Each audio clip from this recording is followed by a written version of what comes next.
Hello everyone. आप देख रहे हैं एकलव्य स्नातक और इस वाली वीडियो में हम देखने वाले हैं BPSC 132। यूनिट नंबर हमारा 11 है और इसमें हम बात करेंगे जेंडर की। ठीक है दोस्तों, यहाँ पर आप देख सकते हो कि आपका यूनिट नंबर जो 10 है यहाँ तक कंप्लीट हो चुका है और इस वाली वीडियो में यूनिट नंबर जो 11 है वो भी कंप्लीट हो जाएगा। कुछ पूछना है आपको तो आप मुझे इंस्टाग्राम पे पूछ सकते हो, डिस्क्रिप्शन में आपको लिंक मिल जाएगा। परिचय के ऊपर चर्चा करते हैं। इसमें देखिए, जैसे कि हमने यहाँ देखा कि हमारे यूनिट का जो नाम है वो है जेंडर। तो सबसे पहले हमें यहाँ पर समझना है कि जो जेंडर है ये क्या होता है, इसके अंतर्गत क्या क्या चीज़ें आती हैं। ठीक है, जैसा कि हमें पता है भाषा हो गई, धर्म हो गया, जाति हो गया, लिंग हो गया, यह जेंडर हो गया। तो ये सारी जो चीज़ें हैं ये समाज में लोगों की पहचान कराता है। ठीक है, कि वो जो बंदा है वो कैसा है। ठीक है, पहचान का आधार है यही सारी चीज़ें। आपने देखा होगा अपने आस पड़ोस में भी कि लोगों की भाषा से, उनके धर्म से, उनके जाति से, उनके लिंग से और उनके जेंडर से, ठीक है, कि मेल है या फीमेल है या किस जाति से है, किस धर्म से है, ये सारी जो चीज़ें हैं ये पहचान कराती है हमारे समाज में। उसी रूप से आपको पता होगा कि सामान्य रूप से जो लोग हैं उनको लगता है कि लिंग और जेंडर में कोई अंतर नहीं होता, लेकिन दोस्तों लिंग और जेंडर जो है इसमें अंतर होता है और दोनों में फ़र्क है। ठीक है, अगर हम लिंग की बात करें तो वो क्या है, वो स्थिर है। इससे हमें पता चल जाता है कि या तो वो मेल होगा या फीमेल होगा। ठीक है, और प्राकृतिक पर आधारित होती है ये चीज़ें, इसको हम चेंज नहीं कर सकते, ये चीज़ें जो है स्थिर होती है। ठीक है, लेकिन जो जेंडर होता है वो जेंडर जो है वो अस्थिर होता है। ठीक है, वो स्थिर नहीं होता लिंग की तरह, और वो सांस्कृतिक पर आधारित होती है। यानी कि जैसे जैसे जो सांस्कृतिक चीज़ें हैं वो चेंज होती जा रही है, वैसे वैसे जो है इसमें भी जो चीज़ें हैं वो आती जा रही है। जैसे कि आपने जो है बहुत पहले बायोसेक्सुअल नाम नहीं सुना होगा। ठीक है, तो वो क्या होता है, वो जो चीज़ें हैं वो जेंडर के अंतर्गत आती है। तो बायोसेक्सुअल का मतलब होता है कि लड़के और लड़कियां, मतलब कि दोनों की तरफ जो है उनका आकर्षण जो है वो होता है। तो ये सारी चीज़ें होती है और भी इसके अंदर बहुत सारी चीज़ें होती है जिसके ऊपर जो हम यहाँ पर चर्चा जो है करेंगे। ठीक है, समाज में पुरुषों का पद महिलाओं और ट्रांसजेंडर से अधिक होता है। तो जैसा कि आपको पता है कि अगर हम समाज में बात करें तो सबसे जो महत्वपूर्ण होता है और सबसे ज़्यादा जिसकी आप समझ सकते हैं वैल्यू मानी जाती है, यानी कि जो पद है वो पुरुषों का होता है, क्योंकि जो पुरुष है वो सबसे सर्वश्रेष्ठ हमारे समाज में समझे जाते हैं।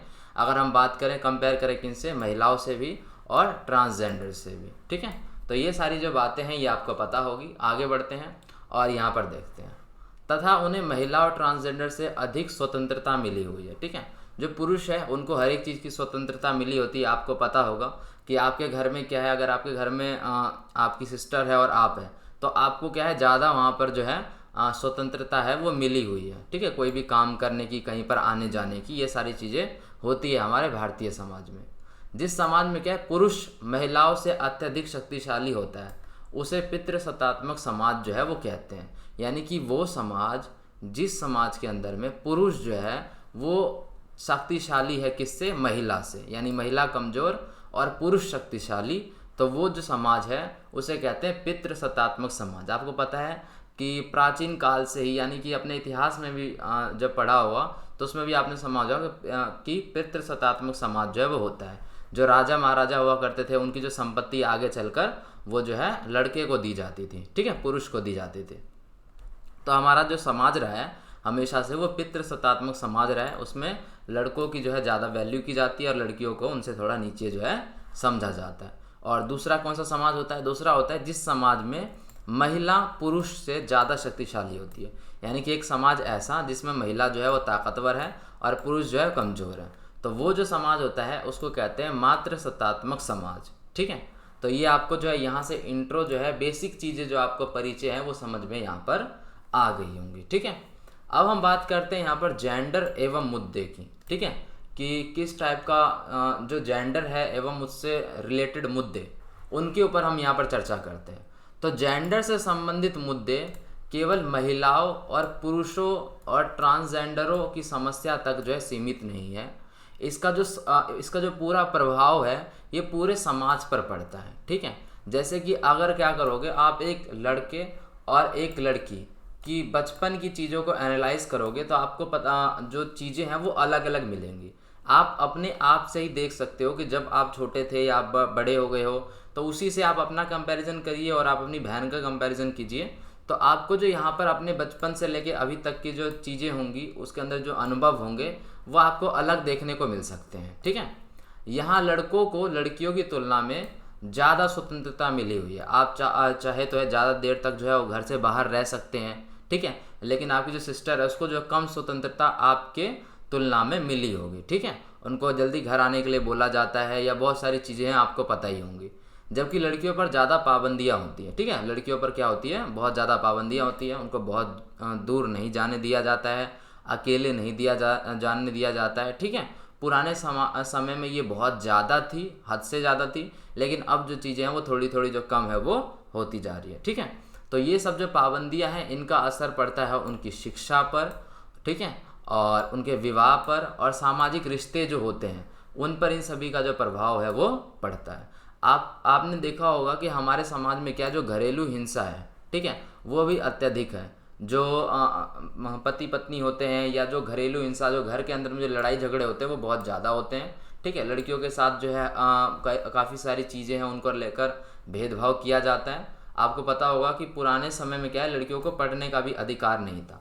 प्लस में बाल विवाह हो गया, या अगर मान के चलो कि विधवा अगर हो जाए लड़की तो उसको पुनर्विवाह की इजाज़त नहीं थी। ये सारी चीज़ें हमारे समाज में पहले भी थी। दहेज एक बहुत ही बकवास चीज़ है। ठीक है, तो दहेज जैसी प्रथा, ये सभी जो कुप्रथा है ये अभी भी प्रचलन में है। बहुत सारी चीज़ें जो है वो थोड़ी थोड़ी कम हो गई है, लेकिन जैसे दहेज की बात की मैंने आपको, तो क्या है कि दहेज वाली प्रथा जो है अभी भी चलती आ रही है। ठीक है, दहेज लेना और देना, इसमें बुराई क्या है, देखिए कि दहेज लेना देना कोई उसमें बहुत बुरी बात नहीं है, लेकिन होता क्या है कि कभी कभार ज़बरदस्ती दहेज लिया जाता है।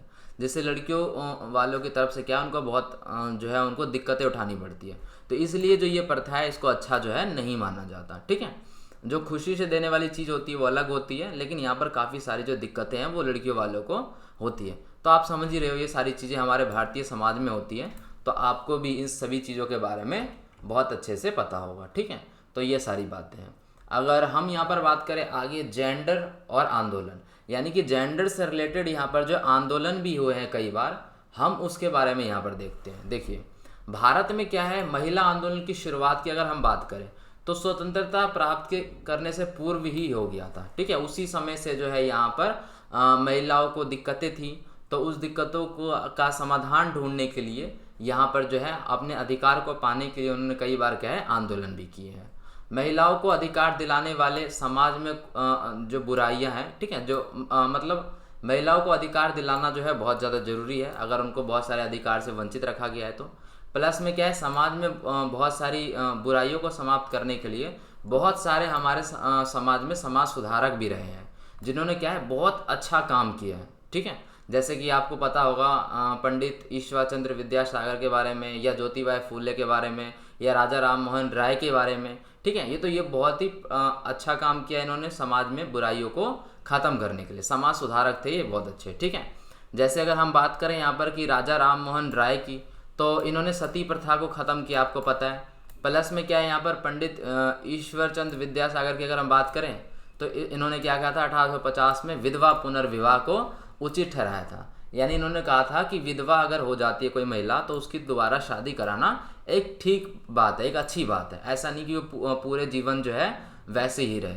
तो ये सब अच्छी अच्छी बातें हुई यहाँ पर। अगर हम यहाँ पर बात करें ज्योतिबा फूले की, तो इन्होंने क्या है जाति प्रथा पर आधारित सामाजिक बुराइयों को ख़त्म किया। ठीक है, जाति प्रथा से रिलेटेड जो है बहुत सारी बुराइयां थी हमारे समाज में, उनको समाप्त करने का पूरा प्रयास किया। यानी कि इनका हमारे समाज को सुधारने में, इसलिए इनका नाम है समाज सुधारक, इनका हमारे समाज को सुधारने में बहुत ज़्यादा महत्वपूर्ण भूमिका रही है। राजा राम मोहन राय का नाम हमेशा याद किया जाता है, पंडित ईश्वर चंद्र विद्यासागर का नाम जो है याद किया जाता है, ज्योतिबा फूले है इनका नाम है, और भी बहुत सारे समाज सुधारक है जैसे कि स्वामी दयानंद सरस्वती जी। इन्होंने भी पुरुषों और महिलाओं को समान अधिकार दिलाने के लिए बहुत सारे जो प्रयास किए हैं, ये सारी चीज़ें की है। ठीक है, तो समाज सुधार के इन्हीं प्रभाव की वजह से क्या है, जो ब्रिटिश सरकार थी उन्होंने भी बाल विवाह को रोका था। आपको पता है पहले के समय में बाल विवाह हो जाता था, बहुत बचपन में ही शादी हो जाती थी, उसे रोका। विधवा पुनर्विवाह, यानी कि जो कोई अगर विधवा हो जाए तो उनका दोबारा शादी करवा दे, इस सभी चीज़ों की अनुमति दी ब्रिटिश सरकार ने। ठीक है। 1920 में अगर हम बात करें तो महिलाओं को शिक्षा के प्रति जागरूक करने के लिए भी अखिल भारतीय महिला सम्मेलन की स्थापना की गई। ठीक है। आपको पता ही है कि पहले के समय में क्या था कि महिलाओं को पढ़ने का अधिकार नहीं था। ये बोला जाता था कि अगर हम इसे पढ़ने दें या महिलाएं ज़्यादा पढ़ लेती है तो पुरुषों को दबाने का प्रयास करेंगी, कुछ इस प्रकार की धारणाएं जो है बहुत पुराने समय में होती थी। तो 1920 में क्या हुआ, इसी चीज़ को ख़त्म करने के लिए और जागरूकता फैलाने के लिए क्या हुआ था, अखिल भारतीय महिला सम्मेलन की स्थापना की गई थी, जिसमें बहुत सारी चीज़ें जो हुई थी। हमारे समाज में क्या होता है दोस्तों, हमारे समाज में बहुत सारी ऐसी चीज़ें होती हैं जिसको क्या करना होता है, फैलाना होता है चीज़ों को, मतलब जागरूक करना होता है लोगों को वो बात पता भी होती है, कई सारे लोगों को नहीं पता होती, प्लस में क्या लोग उस चीज़ को आगे बढ़ाते नहीं हैं। तो इसलिए जागरूकता फैलाना जो है ये बहुत बड़ा जो है चीज़ होता है। जैसे आपको पता है कि पर्यावरण से रिलेटेड इश्यूज है हमारे। ठीक है। तो पर्यावरण मुद्दे हमें पता है कि भाई पेड़ जो है वो ज़्यादा लगाने चाहिए। ठीक है। तो ये सबको पता है, लेकिन क्या अगर इसके प्रति जागरूकता फैलाई जाती है, कुछ यहाँ पर जो है किसी चीज़ की स्थापना की जाती है जो इसके बारे में बताता है, तो फिर वो अच्छे तरीके से होता है वो काम। आप समझ पा रहे हो सारी बातें मेरी। यहाँ पर देखिए, अब हम बात करते हैं यहाँ पर स्वतंत्रता प्राप्ति के बाद का समय। ठीक है। यानी कि जब स्वतंत्रता प्राप्ति हो गई तो उसके बाद का यहाँ पर जो क्या क्या सीन हुआ और क्या क्या अच्छी चीज़ें हुई उसके बारे में समझते हैं। अगर यहाँ पर हम समझे 1975 से 85 का दशक, तो इसे अंतर्राष्ट्रीय महिला दशक के नाम से भी जाना जाता है। क्यों? क्योंकि इस समय में क्या हुआ था, बहुत प्रमुख संस्थानों ने क्या किया था, रिसर्च की थी। ठीक है। इस अवधि में अगर हम बात करें तो ICSSR और UGC, ठीक है, तो इन्होंने क्या किया था, बहुत बड़े संस्थान है, इन्होंने क्या किया था, जेंडर आधारित भेदभाव पर जो है शोध किया था, यहाँ पर रिसर्च किया था इन्होंने कि जेंडर से रिलेटेड किस प्रकार के जो है भेदभाव है वो हमारे समाज में है। ठीक है।